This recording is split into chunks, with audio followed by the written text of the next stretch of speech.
Hi guys, so kagigising ko lang ang bibaksan ko lang yung parcel na dumating sa akin kahapon. Kasi umorder ako ng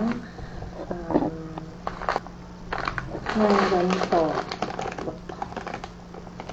Yan, pang tanggal ng damo para matuyo siya kung masyado na mahaba yung damo niya.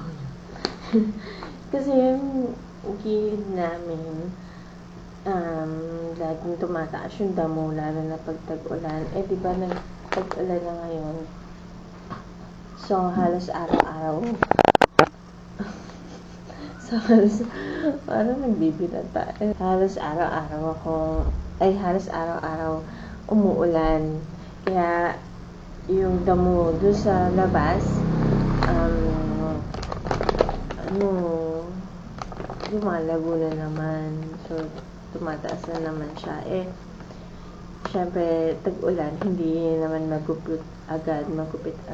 Kaya, ang ginawa ko, nag-search ako sa YouTube kung ano nga ba yung pwedeng ibuhos o ilagay sa kanya para hindi agad-agad tutubo.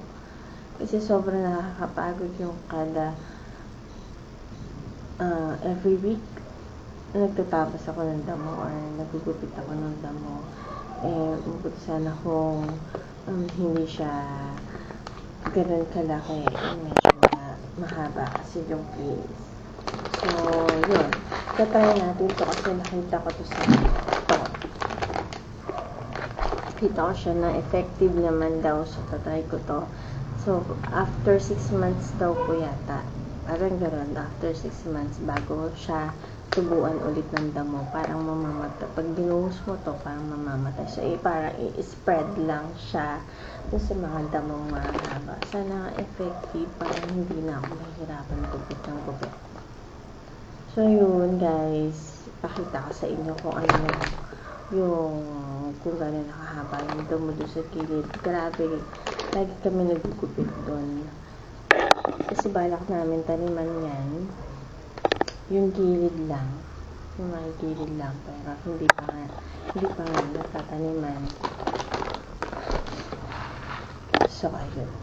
Papakita ko sa inyo, guys.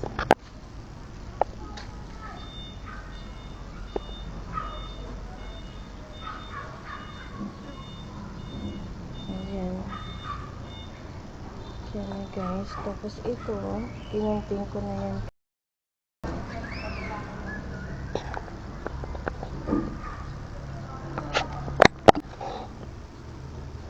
Ayun guys, ginunting ko na nung isang araw yung gilid lang dito kasi nga dinadaanan namin yun, and malimit kasi kapag hindi natin, bakit dinamay ko pa kayo, pag hindi siya nagugunting, syempre ang haba na, nakakadiri siya daanan, tsaka malimit kasi pinupupuan ng mga aso. So, kailangan talaga linisin siya. Hindi pa pwedeng ganun kasi ang pangit din tignan kung ang haba ng mga damo, nakakadiri siyang apakan. So, yun ang pinoproblema ko. So, mamaya, bubuhusan ko siya. Ngayon bubuhusan ko na siya. So, ayun, sana nga effective. Sana wag mo nang umulan din. So, ayun guys. Tatry natin. Ayan guys, pinaiklian ko lang muna sa kanila konti bago ko lagyan ng gamot. Ayan, gupit.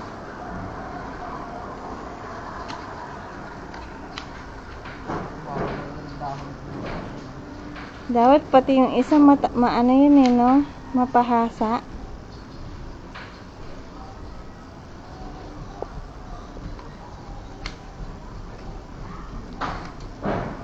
So, kaya gupitan yan.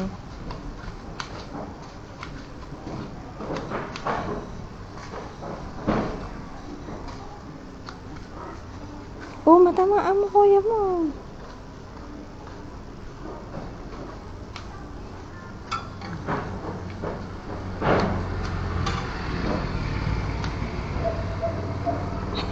Pagod agad lintik na doon pa lang siya.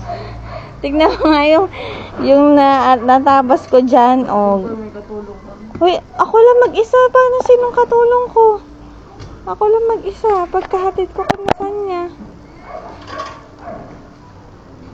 Ayoko na laki yung pagbasa. Hindi kasi sanay yung mga katawan niya eh. Mga nakaputi pa kayo. Anak, bilisan nyo na kasi.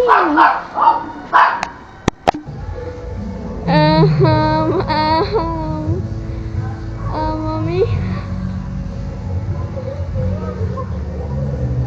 Okay.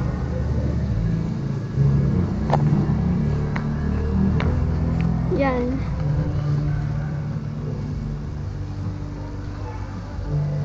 Okay, sigalagay po siya ng gamot.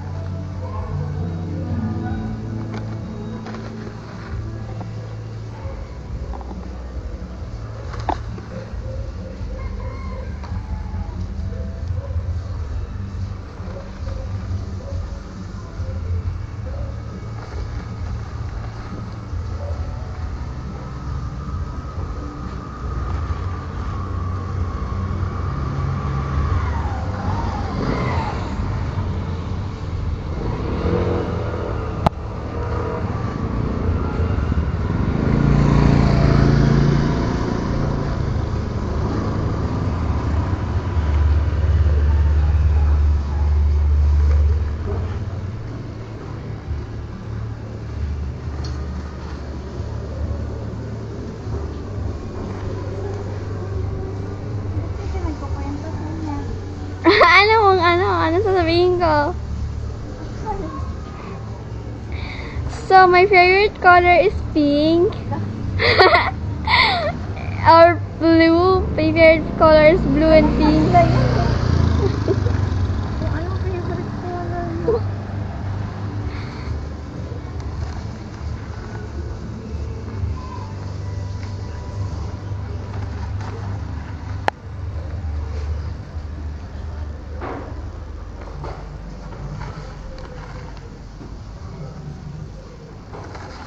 Yan po, naglalagay si mama ng gamot po. Sa mga damo po, hindi ko alam po kung bakit. Bakit po, Mi?